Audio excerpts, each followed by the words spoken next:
New box today, 2 Pi 3s. We've got the Pi 3B Plus, 1.4 gigahertz, Pi 3, 1.2 gigahertz. As you can see, there's not a big difference. Those of you wondering about like cases and fitment, you know, these are pretty much the same size. The biggest difference I find is in these additional pins that they put in here for the power. That being one of the only things. The other thing is with heat sinks, for example, the modem is in a different spot. The same heatsink will work, but if it's a heatsink that goes over the entire Pi, those might not fit correctly. This is the Basstop SNES case, and something you might notice right off the bat is there is front USB ports. Now that's a big difference to many of the other SNES clones out on the market. But let's go ahead and just get this open. The box itself is really pretty.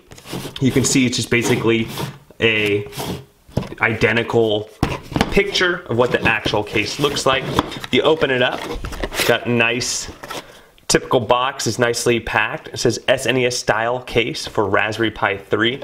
Let's go ahead and move this back, and then the case is exposed. Installation setup, pretty easy. Unscrew the case, what's in the case, plug into the USB,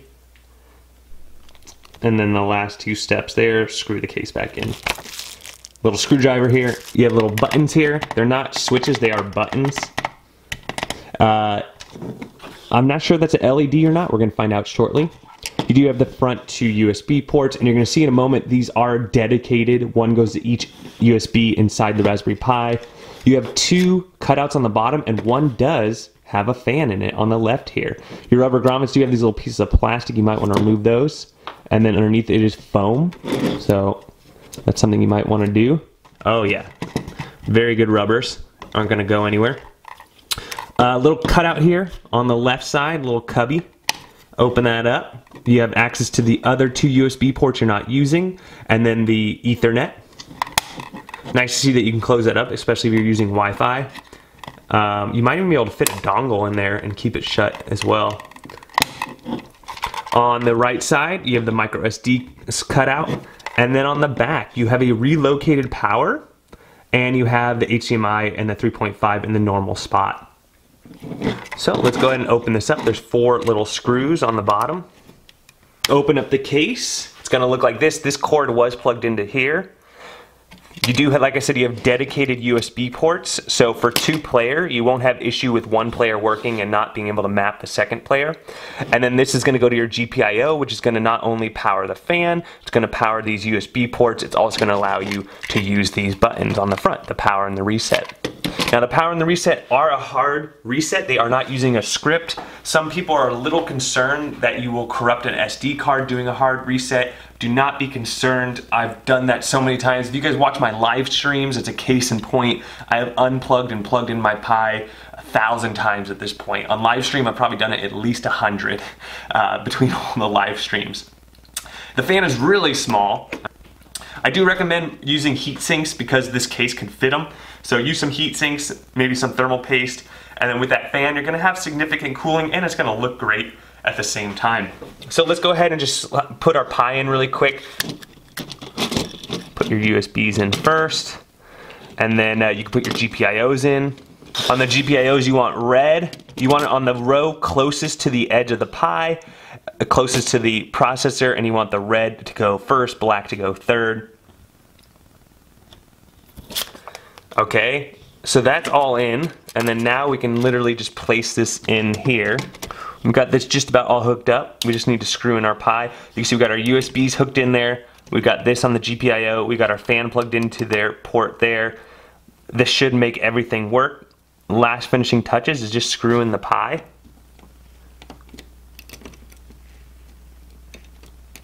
Now I am using the brand new Raspberry Pi 1.4. The Raspberry Pi, if this one works, the original one will work just fine with no issues. Alright, we now have our Pi mounted in there really well. Everything looks good. The last thing to do is just to button it all back up. So, there we go, I got that. And now I just need to screw in these 4 screws. Put those back in.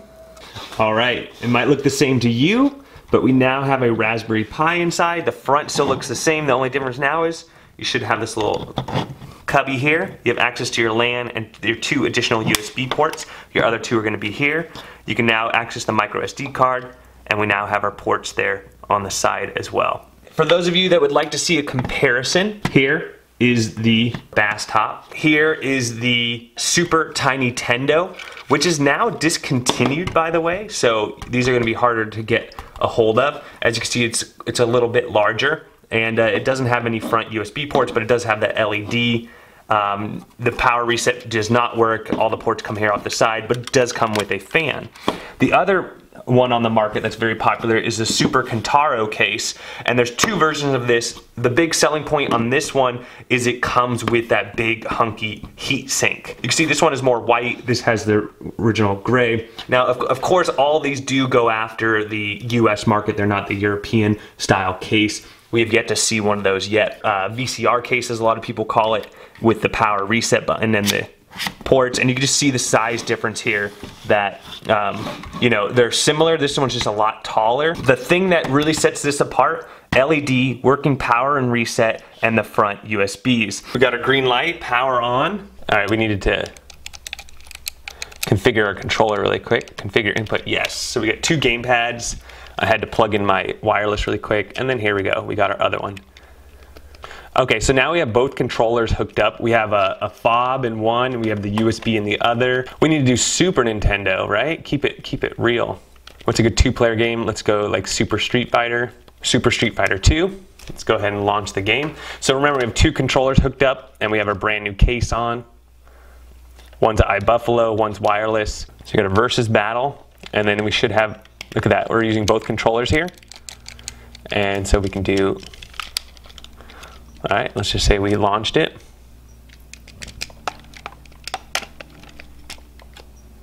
All right. And then I just want to show you that I have control of both players here. So we're going to start with the Logitech here, and then we have the iBuffalo here. 2-player SNES mini build for your Raspberry Pi 3. Pair it up with any image you want. Super Nintendo madness going on here. Now to test the power and reset button, let's go ahead and start with reset.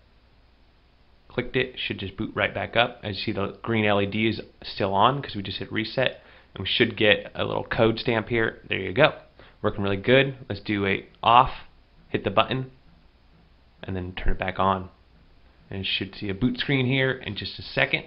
And there you have it. So working, reset, and power, Basstop case. Let me know if you guys got any questions, comments, and we'll catch you on the next one.